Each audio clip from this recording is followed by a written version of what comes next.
and we will continue to implement the plans in the phase 1.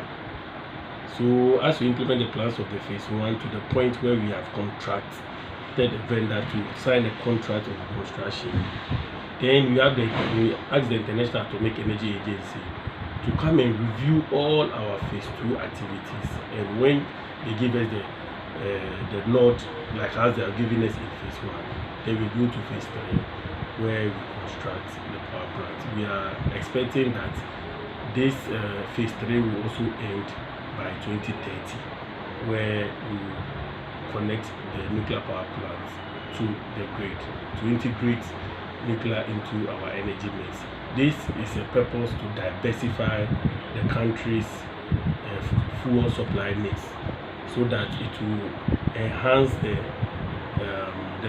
amount of renewable energy resources we also want to put into our energy mix. We need a strong clean base load to be able to put variable energy resources as well.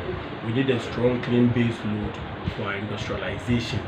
We need a strong clean base load for exports of electricity to our neighboring countries to also earn as foreign exchange. Nuclear program is very involving.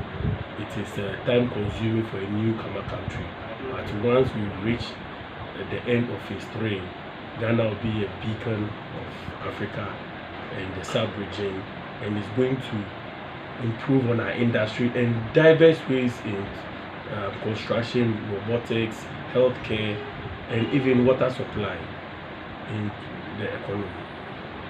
For 1,000 to 1,200 megawatts of electricity, or I would say for a 1 gigawatt to a 1.2 gigawatts of installed capacity of nuclear, the price ranges from $4 billion to $6 billion.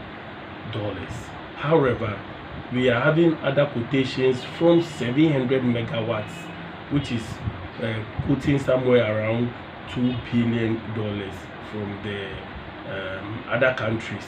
So we will look at all these finances, request for a proposal from those countries, and then look at the more of the country needs and look at the finances and see which one will be more economical, the one which will be economical for the country to go, whether we are going for the 1,000, 1,002 or multiples of the 700.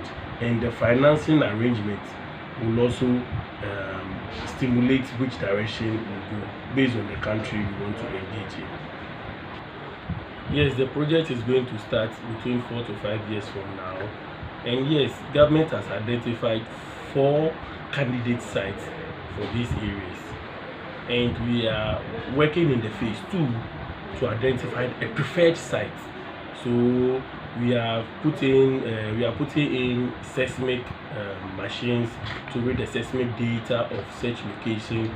We are putting in meteorological equipment and coastal equipment in all such areas. You know, we take coastal equipment because of issues of the tsunami, Fukushima issues, to make sure that where we have agreed to put the plants, it is suitable and it has satisfied all the conditions to plant a nuclear power plant there. I wish I could tell you the site, but it is a very safe site.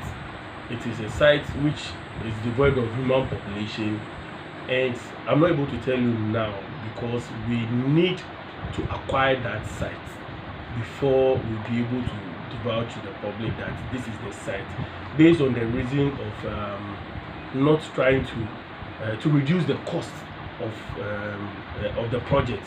Because sometimes when you announce that this is site, I want to do something there, people rather intend to go to see the chiefs and people, buy the site, and then when you are coming to do the project, you need to compensate people for that particular site, and it tends to increase the project cost and kills the project.